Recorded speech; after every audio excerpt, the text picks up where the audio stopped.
Welcome back, everybody, to the Wrestling with the Faith podcast. We're a group of us Christians, churchgoers, meet to discuss a passage of the Bible for the upcoming Sunday and wrestle with what it means in our lives today and in the modern world. My name is Evan. I am joined, as usual, by Dave, Laurel, and Jesse. And we also have a couple of extra guests with us this week. We have John, Tessa, and Dave. So 2 Daves. Dave number 1, Dave number 2. So this week, we're going to be discussing Matthew 22, 15 through 22, which is paying the imperial tax to Caesar. Then the Pharisees went out and laid plans to trap him in his words. They sent their disciples to him along with the Herodians. "Teacher," they said, "we know that you are a man of integrity and that you teach the way of God in accordance with the truth. You aren't swayed by others because you pay no attention to who they are. Tell us then, what is your opinion? Is it right to pay the imperial tax to Caesar or not?" But Jesus, knowing their evil intent, said, "You hypocrites, why are you trying to trap me? Show me the coin used for paying the tax." They brought him a denarius. He asked them, "Whose image is this, and whose inscription?" "Caesar's," they replied. Then he said to them, "So give back to Caesar what is Caesar's, and to God what is God's." When they heard this, they were amazed. So they left him and went away. Well, I know when I used to hear this earlier in my life, I thought, it was kind of that message of, don't fall in love with money. But then as I've gotten older, I've questioned whether, what does it mean in terms of the church? Because, of course, the church, in order to keep running, has to have donations. And so spends a lot of time saying, can you donate to keep the church going? And so what is it really saying? And that confusing part of the message of, give money, the only the attention it deserves with, giving money to the church, which is, I think, where the Pharisees were trying to trap him. You think it has something to do with it's not an either or proposition, meaning you either pay taxes to Caesar or you give what is his. It's really, you need to do both, is kind of his message. You still have to pay your taxes to be a citizen. If we talk about current times, what the taxes go for. But yet, we are encouraged to share our gifts in tithe, gifts financial or whatever, but we're encouraged to share those back to the church in honor of God. And so that could be, like you were saying, both money or otherwise. So obviously, I know we each have served many ways to the church with our time. So I guess how do we, with today's world, how do we split that up? Or is there a way that we kind of tell the difference between what's what, or how do we go about pursuing that? So one thing I would suggest is that, when you think about that message of if it's money is part of your regular life and taxes are part of living your life or whatever, and that give God, what's God's, which is really, is that your whole heart? Is that your time and effort? Is that your focus of your life? Is your sacrifice your life, in God's kind of in God's image, and maybe your money is, it's something you need to survive, but it shouldn't be your main focus. I was silent because I don't have an answer for that particular question, but I also think that in a way that's reminiscent of faith in general. You kind of don't, there's the confusion and the doubt, what belongs to Caesar, what belongs to God. But when it really comes down to it, the simplicity, what really matters, it kind of clears it up.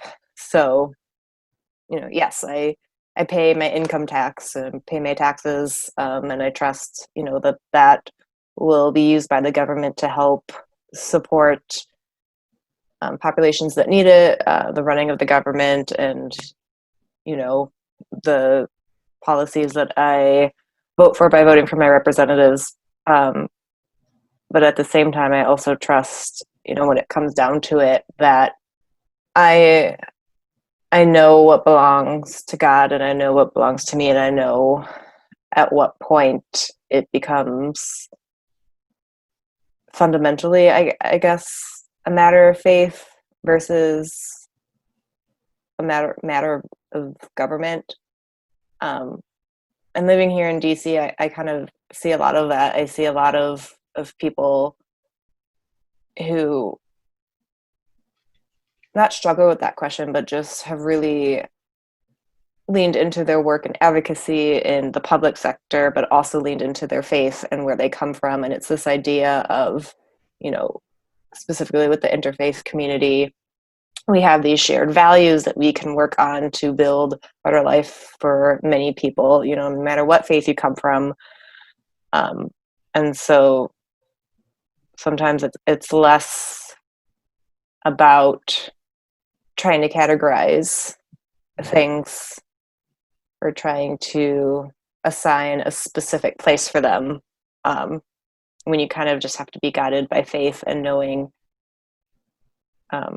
sometimes the next step isn't always clear, but you kind of keep going, and then and you act on faith, and you eventually get to where you need to be.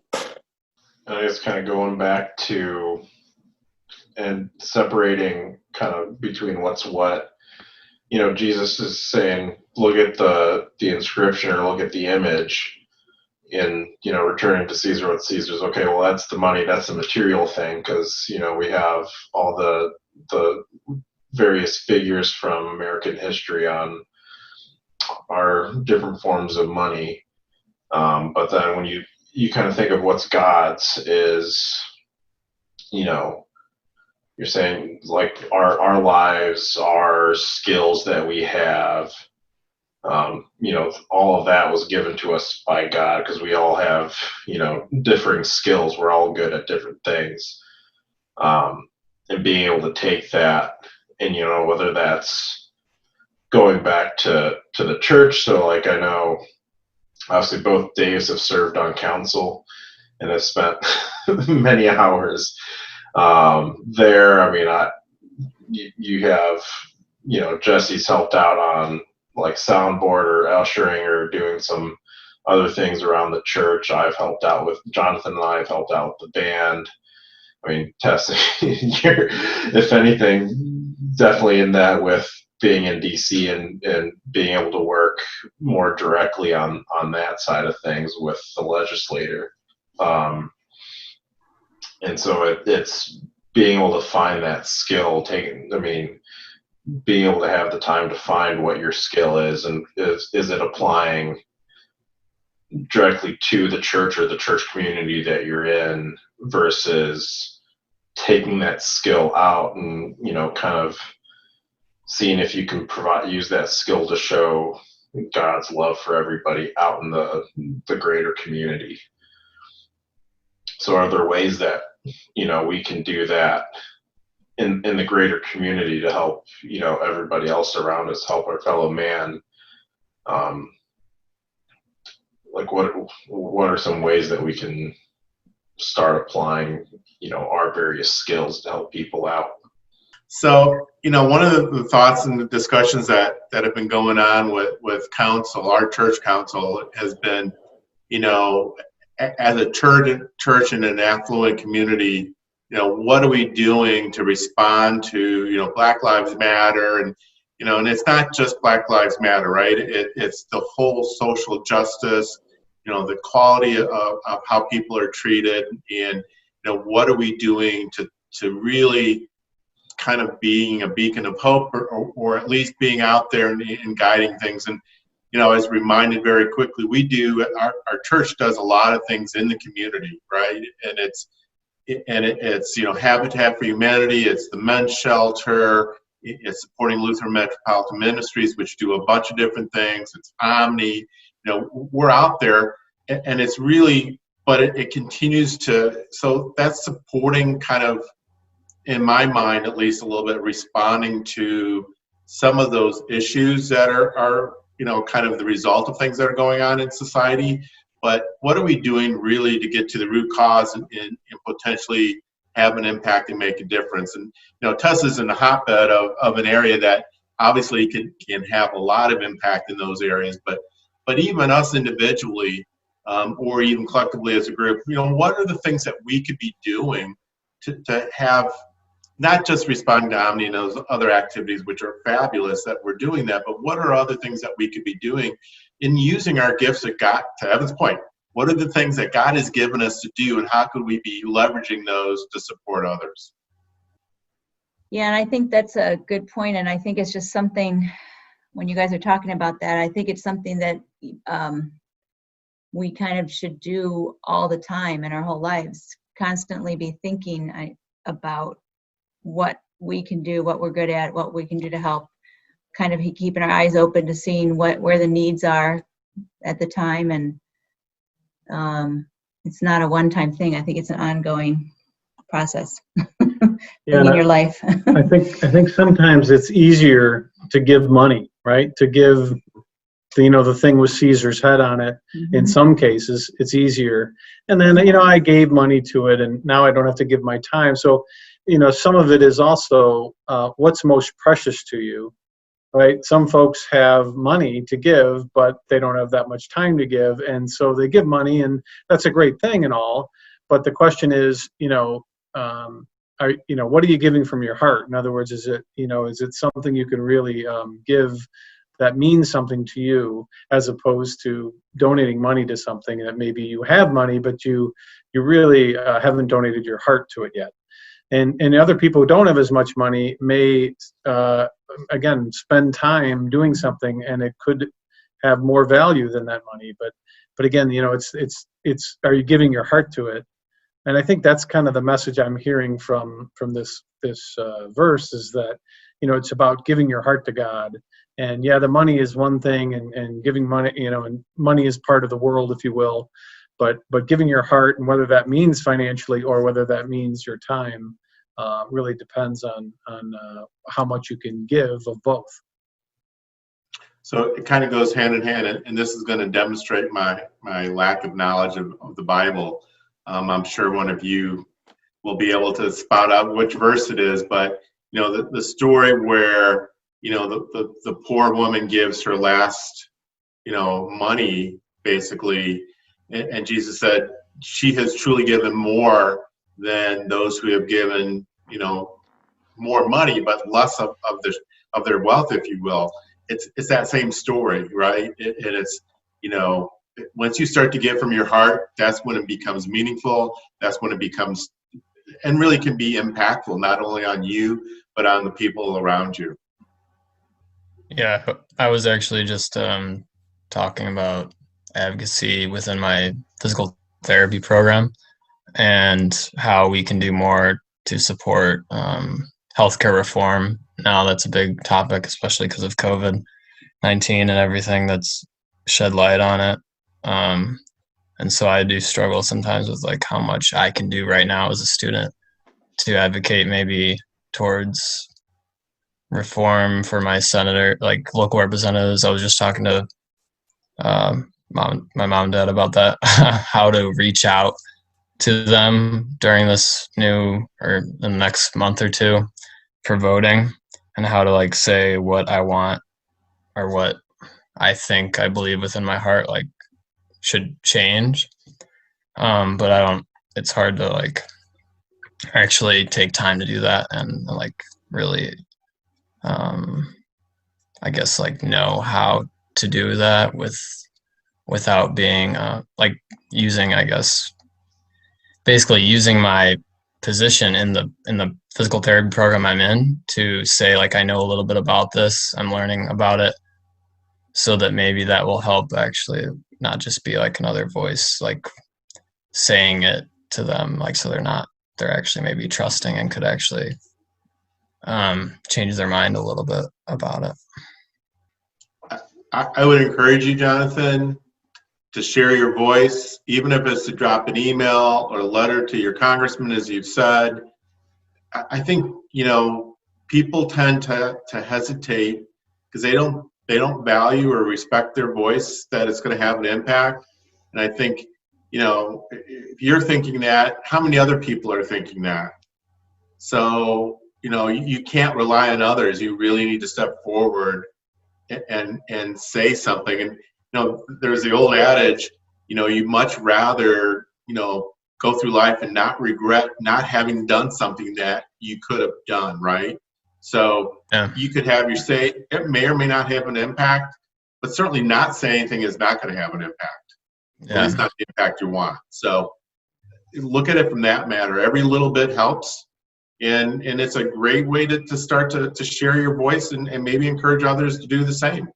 So let's go back to the verse a little, because I wanted to talk. I know I love to go off on a different tangent. So when you think about this entrapment of Jesus, when the Pharisees are starting to try to trap him more and more, and for me, Jesus is trying to give a message that not only is a message for all of us for all of eternity, if you will, but also to them, kind of calling them out as being fake and not doing what they're supposed to be doing. And so, when I think about that challenge, and I think about leaders of today, or whether that's church leaders or in whatever.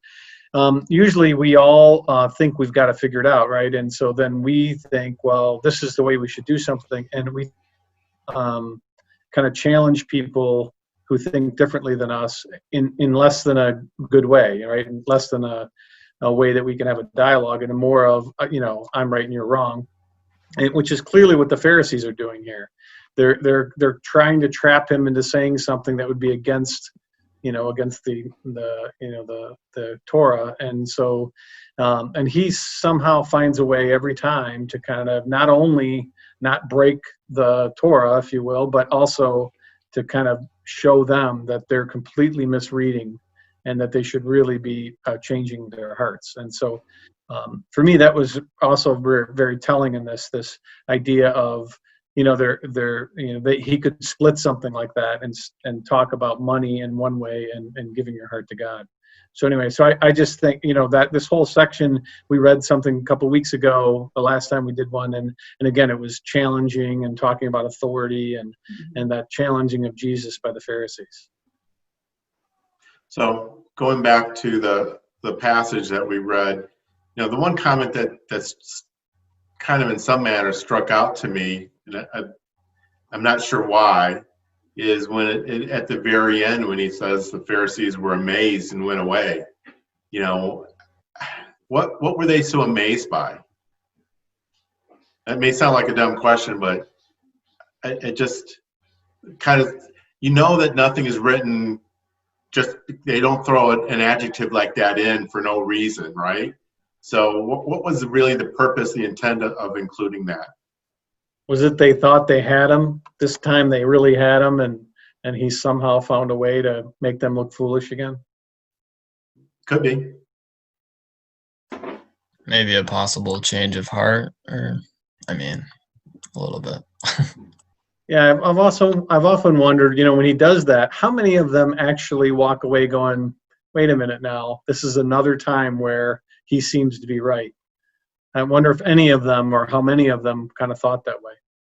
How much of what happens and what Jesus says is divine influence, I guess, in a way to phrase it?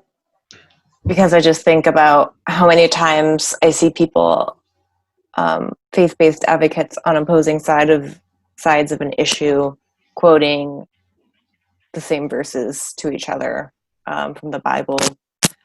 And sometimes I just wonder, how is it that we either can't listen to each other or don't listen to each other or have wildly different interpretations of something? So I wonder sometimes, what was it truly like to be in his presence and his teaching? And also, I'm a little in awe of the simplicity that he has and that he approaches everything with.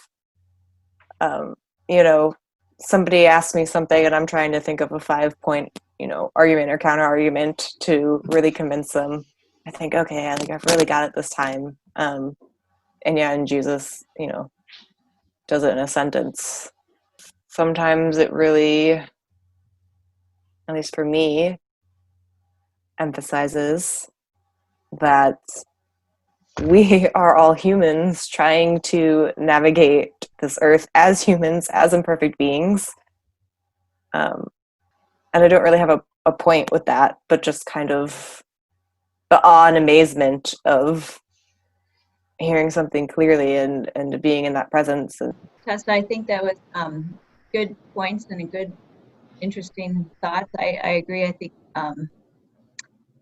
we sometimes, we do tend to complicate things, and we do need to be more simple. It just reminds me of, I think the song, I think I've mentioned it before, Danny Goki, and it's he talks about how we tend to complicate things, but really it all comes down to love God, love people.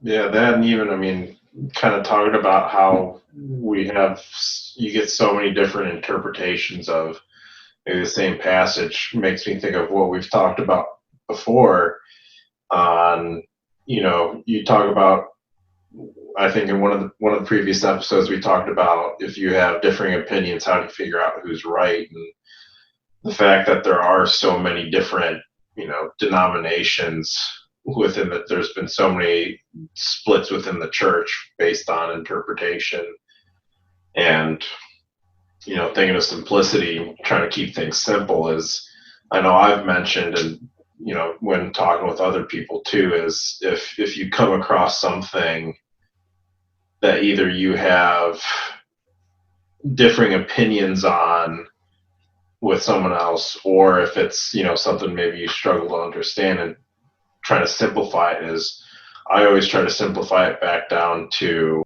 what does it say, simplify it down to love, and like how is that reading or that passage or that topic, how is that coming back to loving God and loving, showing love to our fellow man, and trying to simplify it down to that if something's something's confusing or causing whatever kind of like tension between people. That Uh, applied to a lot of things nowadays. yeah, but I think I was thinking on his phrasing as well, kind of the simple and direct and yet also vague. And you kind of really see Jesus in his teaching, he's literally teaching. I mean, that's what he is. He is a teacher. And sometimes I forget that he, give to Caesar what is Caesar's and give to God what is God's. And he doesn't list what those things may be. He doesn't even say, like, give Caesar's coins to Caesar's. He is intentionally vague, and perhaps that there was a big reason for that. He's there to teach and guide, but when it comes down to it, it is an individual, personal struggle for all of us that we can blunder through together. But really, the journey is each our own, and so it calls and causes us to look deep within ourselves to really think about what does belong to God, what is of the earth, and what is not. I don't know.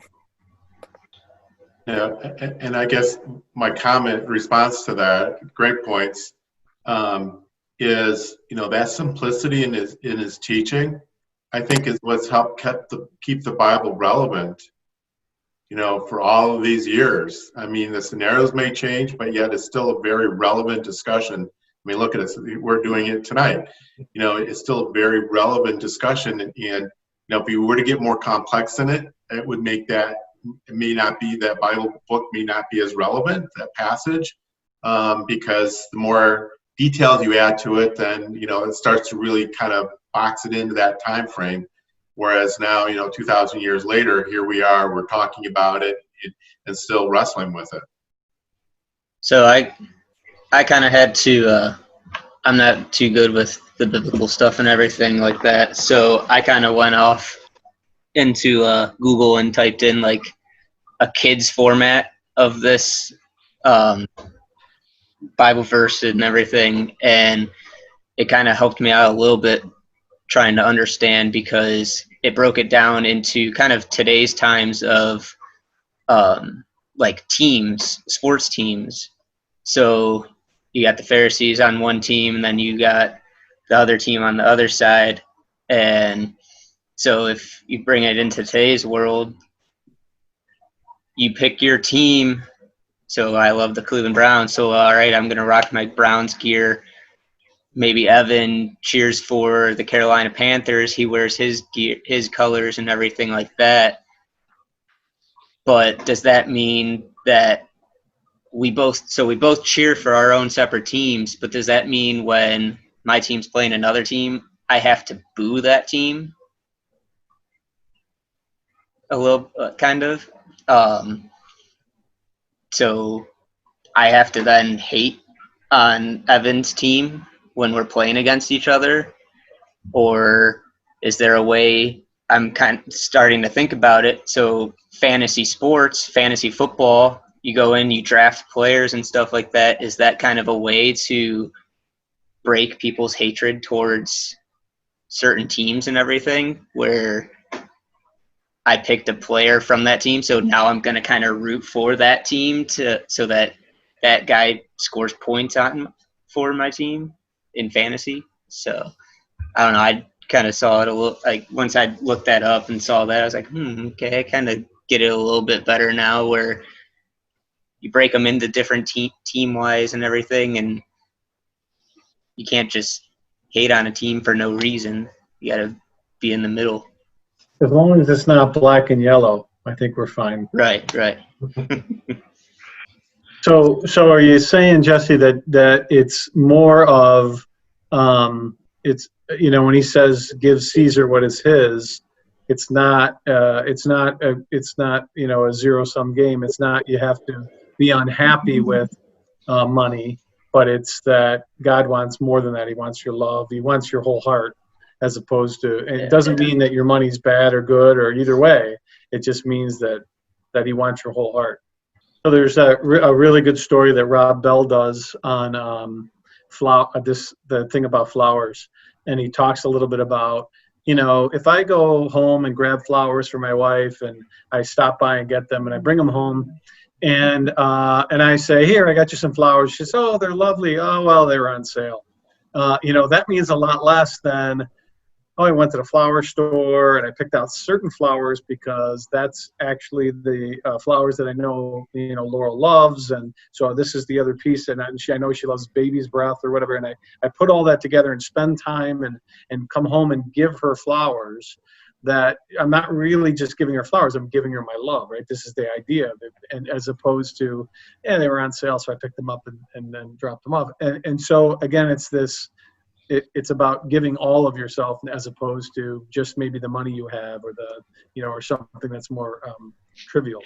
And so, and I think that's a great illustration of the same kind of thing, that you know, it's really asking you to give whatever, as Tessa mentioned, whatever it is that you believe God is all about and what it's all about in your life, that's what he wants you to give. And I think I've heard the two of you, Dave and Laura, I've heard the two of you kind of talk about this, but, you know, certainly as Jan and I have gotten older, you know, when we talk about gifts and stuff, you know, we always tell the kids, you know what, we'd much rather give of your time, the thing that we now realize is the most precious commodity. We give us your time. You know, that's we'd much rather have that than anything, any knickknack or anything else. So again, kind of that similar concept. What's the most valuable resource that we all have? And it's time, because it's not unlimited. And so going back to the question of, what are we doing to kind of promote our faith or support God? He's looking for our time and talent and our passion to help him. I mean, that's the stuff he's given us. So we need to figure out how can we use that? So maybe for, both for us and for a lot of people listening, it could be, first step is figuring out or working to figure out what that passion for each of us is. Know what is something we would want to be able to pursue to that end of God's love and showing God's love. And so, and obviously, I think for some of us, finding what that is pretty easier. It's something that comes natural, but what could we do to help to try to figure out, if you're struggling to figure out maybe what that thing is, or how do we help others? If we're comfortable with where we are, is there a way that we can help others to help define that passionate thing? And that is a huge journey in and of itself, and something that, especially since moving to Washington, D.C., I have been thinking on a lot, particularly because I struggle with my ambition in the sense that I don't really have as much as I thought, especially being here among so many great people with many skills.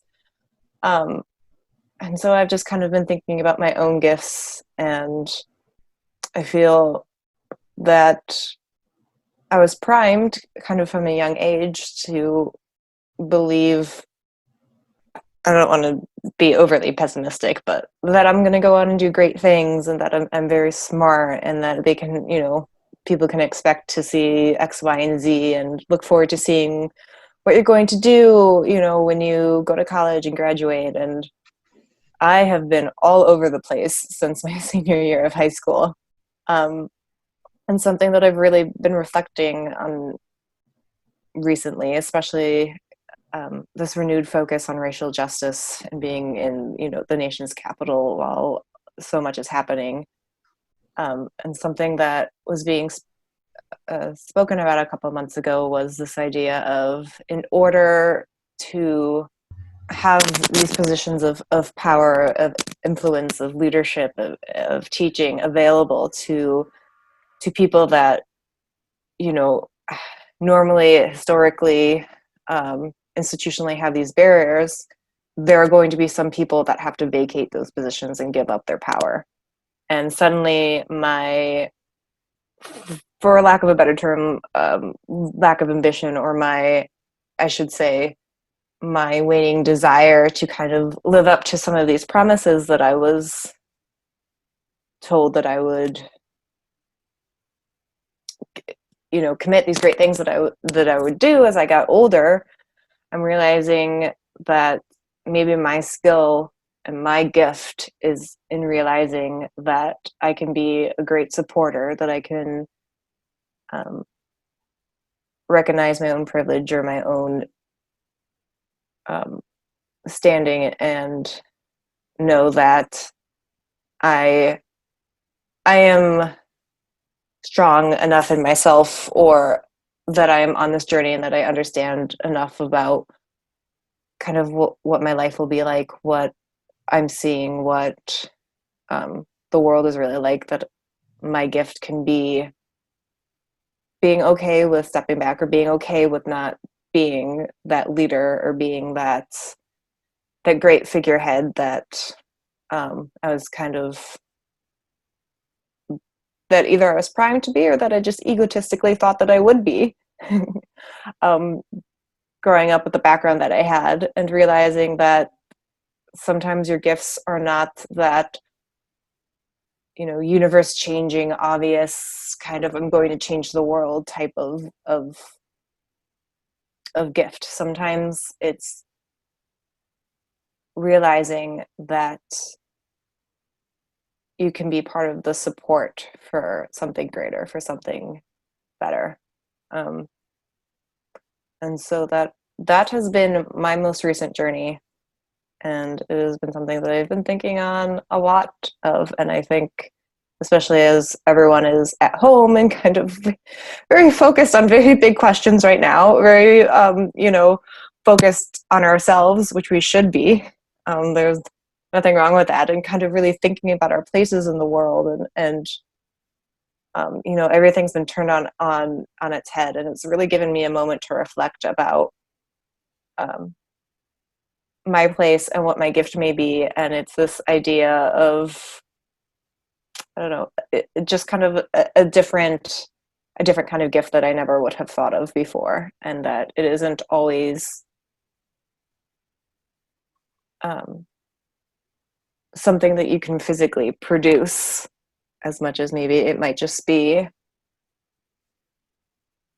recognizing where my journey will take me, and that it will be on a different path, and that I hope that path that I can walk can be of significance not only to me but to other people as well.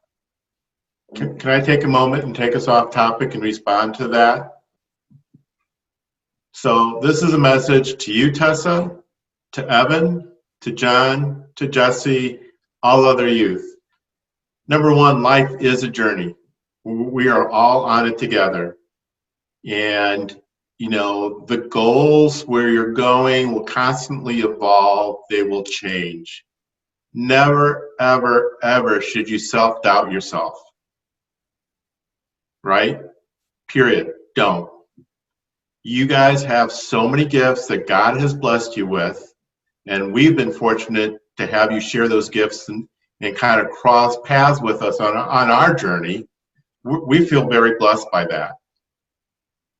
Keep in mind also that you can be an absolutely phenomenal leader, have huge impact, and not be in a formal position of power. There are people in positions of power, and I'm not getting political, but there are people in positions of power that frankly have no clue what leadership is and can't use it. And there are other people that are not what we'll call management positions that are phenomenal leaders, meaning they impact people, people respect them, they listen to them, they look to them for guidance more so than they look to their managers. So you don't have to be, and I can tell you, if I think back to when I was graduating from high school, I was going to go to Purdue, I was going to get an engineering degree, I was going to graduate, and then I was going to go get a law degree and go into patent law. I graduated from high school, that was clear set. After one semester of engineering, I realized I hated that. So I got out of engineering, and I realized, oh, maybe I'm not that enthused about law either. So totally changed it. And frankly, this is, the work that I'm doing today, I'm able to do it, I think, fairly effectively because of all the different life experiences. People ask me when they look at my resume, well, this doesn't make sense. It's kind of all over the board. It's like, yeah, but it's been fun. I've grabbed every opportunity that came along and a challenge that was given to me and grabbed it and ran with it. And it's made for an interesting life. But it's been fun. So don't ever give up on your dreams, and don't ever self-doubt yourself. You guys are phenomenal people. And I will tell you, we are all very impressed with what you guys are doing, even at this early stages of your lives. So keep going, keep your head up, and just, look at every step. Your journey is made up of decisions along the way. And I'll also share one more comment. For those of you who remember Pat Vandemotter, I used to be a member of our church and then went into the ministry. He was talking to me one day when I was in between jobs earlier in my career. And, the usual comment, what do you want to be when you grow up? And Pat looked at me and goes, that's just so wrong. It's about what do you want to be while you're growing up? Because you never stop growing, hopefully. You never stop changing. So I've always had that perspective, and I thank Pat for that comment. And I've shared it with, Tessa, maybe when you and I talked, I may have even shared that with you. But, when I've counseled and coached other people, I always, keep learning, keep evolving, and just keep moving forward. Okay, I'm done. And not to chime in with the other old guy, but let me. And then Ben can always cut out the old guys, when we edit this. So, listen, I was meandering around like crazy and so just falling into what I do now is just that. And so when I think about high school and into college, and then right when I got out, I was absolutely clueless. So again, when you think about, I know a lot of folks think that you got to have it all figured out.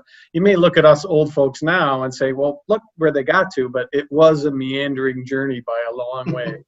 And so again, I just completely fell into what I'm in. So yeah, I can chime in to what Dave said, that Dave number one said, that really, I mean, I think there's a little too much pressure on younger folks now to say, oh, I've got it all figured out all the way through the rest of my life. It just doesn't work like that. And I would say this, understanding what God was doing in my life really hit me in my late 20s, early 30s. Now, coincidentally, that's when, we were getting together. But anyway, and so. The laurel smacked you, is that what you said? And that really was the difference. I mean, it really was applying God's love in what I do every day. Really made a huge difference. It made me enjoy what I did. It made me always, whenever I was losing focus, back to what Evan said about keeping it simple around love. It was easy to just fall back and go, well, what would I do? And this, and not the bumper sticker, what would Jesus do? But what should I do based on that love in my heart? So, and that helped me. And maybe it was luck, but maybe it was also that piece that really helped me get through rough times and other things like that to get to where I am. So, not that I'm anywhere that spectacular anyway, other than with my wife. But. Not to keep jumping verses here, but my confirmation verse, and one that I still think about quite often, and that is very meaningful, is Jesus blessing the children and telling everyone that unless you accept the kingdom of God like a child does.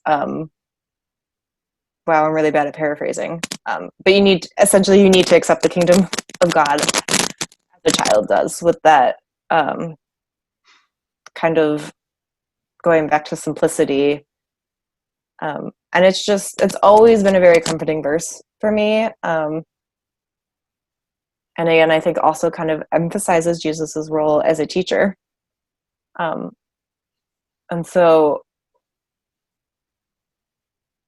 yeah, I just really appreciate his directness, his simplicity, and all of his answers. And the phrasing, I think this example with the Pharisees and the tax, I think it's just a great example